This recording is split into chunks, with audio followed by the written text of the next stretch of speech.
ನಿಜವಾಗ್ಲೂ ನಿನಗೆ ಈ ಕ್ಷೇತ್ರದ ಋಣ ತೀರಿಸಬೇಕು ಅಂದಿದ್ರೆ ಅಷ್ಟು ಜನಕ್ಕೆ ನೀನು 3-4 ಪಟ್ಟು ದುಡ್ಡು ಕೊಡ್ಸ್ತಕ್ಕಂಥ ಹೋರಾಟ ಮಾಡಬೇಕಾಗಿತ್ತು. ಹಳೆ ಸುಪ್ರೀಂ ಕೋರ್ಟ್ ಆರ್ಡರ್ ಇಟ್ಕೊಂಡು ಇವತ್ತು 1 ಕೋಟಿ ರೂಪಾಯಿ ಬೆಲೆ ಬಾಳ್ತಕ್ಕಂಥ ಆಸ್ತಿಗೆ ಬರೀ 15 ಲಕ್ಷ 20 ಲಕ್ಷ ಅಂದ್ರೆ ಎಕ್ಸಾಂಪಲ್ ನಿಮ್ಗೆ ಹೇಳ್ತಾ ಇರ್ತಕ್ಕಂಥದ್ದು. ಅಷ್ಟು ದುಡ್ಡನ್ನು ಕೊಟ್ಟು ನೀವು ಜಮೀನು ಕಿತ್ಕೊಂಡ್ರಲ್ಲ, ಯಾವ ನ್ಯಾಯ ಇದು?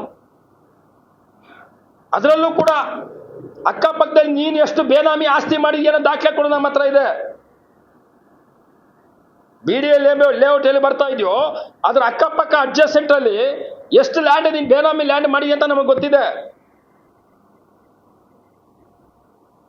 ಆಮೇಲೆ ಅವರ ಚೇಲಾಗಳು ತಾತ್ಕಾಲಿಕ ಹಕ್ಕುಪತ್ರಗಳಂತೆ, ತಾತ್ಕಾಲಿಕ ಹಕ್ಕುಪತ್ರ ಅಂತೇಳಿ ಬೇಕಾದ್ರೆ ಕರೆದು ಕೊಡೋದು. ಯಾಕಂದ್ರೆ ಇಲ್ಲಿನ ಫಲಾನುಭವಿ ಅಲ್ಲ, ನಾನು ಅವಾಗಲೇ ನಿಮ್ಮ ಕಾನೂನು ಏನಿದೆ ಅಂತ ಹೇಳಿದ್ದೆ ನಾನು. ಅದನ್ನ ಬಿಟ್ಟು ತಾತ್ಕಾಲಿಕ ಹಕ್ಕುಪತ್ರಗಳು ಅಂತೇಳಿ ಅವ್ರಿಗೆ ಕೊಡೋದು. ಇಷ್ಟು ದುಡ್ಡು ನೋಡಿ ನೀನು ಕೊಟ್ರೆ ನಿನ್ಗೊಂದು ತಾತ್ಕಾಲಿಕ, ನೀನು ಎಲಿಜಿಬಲ್ ಇದೆಯಾ ಇಲ್ವೋ ಗೊತ್ತಿಲ್ಲ, 30-40 ಸೈಟ್ ನಿನಗೆ, 20-40 ನಿನಗೆ, ಈ ರೀತಿ ತಾತ್ಕಾಲಿಕ ಹಕ್ಕುಪತ್ರಗಳು ಹಂಚ್ಬಿಟ್ಟಿದ್ದಾರೆ. ಇನ್ನೂ ಒರಿಜಿನಲ್ ಹಕ್ಕುಪತ್ರ ಕೊಟ್ಟಿಲ್ಲ. ಅದಕ್ಕೆ ನಮ್ಮ ಲಾವಣ್ಯರು ಹೋಗಿ ಇವತ್ತು ದಿವಸ ಮಾತನಾಡಿ ಅಧಿಕಾರ ತಕ್ಷಣಕ್ಕೆ ತಾತ್ಕಾಲಿಕವಾಗಿ ತಡೆ ಆಗದೆ ತಂದಿದ್ದಾಳೆ ಅಮ್ಮ. ಯಾರ್ದ್ರಿದ ಕ್ಷೇತ್ರ ಜನಕ್ಕೆ ಕೊಡಿ, ಬೇಡ ಅಂತ ಹೇಳೋದಿಲ್ಲ. ಎಲ್ಲೋ ಆಂಧ್ರದಿಂದ ಬಂದಂಥವ್ರು, ನೀನು HCL ಕಾರ್ಖಾನೆಯಲ್ಲಿ ಕೆಲಸ ಮಾಡ್ತಾ ಇದ್ದಾಗ ನಿನ್ನ ಜೊತೆ ಸ್ನೇಹಿತರಿರ್ತಕ್ಕಂಥವ್ರು, ಇಂಥವ್ರನ್ನೆಲ್ಲ ಕರ್ಕೊಂಬಂದು ಇವತ್ತು ದಿವಸ ನಿನ್ನ ಮನೆಗಳು ಸೈಟ್ಗಳು ಕೊಡ್ತಾ ಇದ್ರೆ ಇಲ್ಲಿನ ಜನ ಏನಾಗಬೇಕು?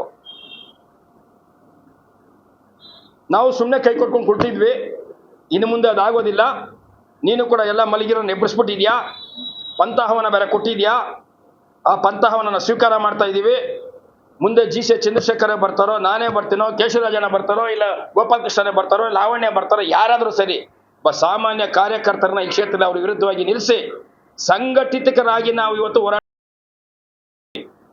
ಕೆಲವೇ ದಿನಗಳಲ್ಲಿ ನಮ್ಮ 4 ಬ್ಲಾಕ್ ಕಾಂಗ್ರೆಸ್ ಅಧ್ಯಕ್ಷರು ನೂತನವಾಗಿ ಆಯ್ಕೆ ಆಗಿದ್ದಾರೆ. ಅವರ ಸಭೆಗಳನ್ನ ಮುಗಿದ ಮೇಲೆ ಒಂದು ಸಮಾವೇಶ ಮಾಡ್ತೀವಿ.